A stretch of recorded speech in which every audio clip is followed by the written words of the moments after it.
Hello everyone. In this video, I'm gonna show you how to create thumbnails using Gemini.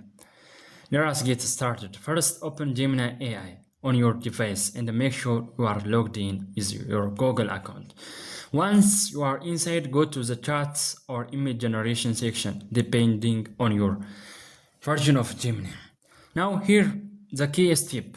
You don't design manually. Instead, you are simply describe your thumbnail idea using text. For example, you can write,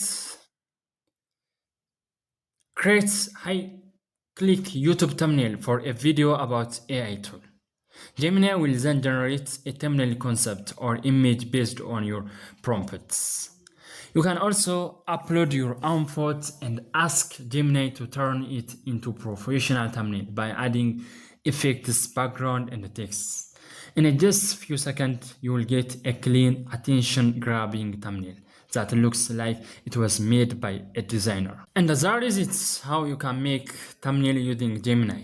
If you found this helpful, don't forget to like the video and subscribe a channel.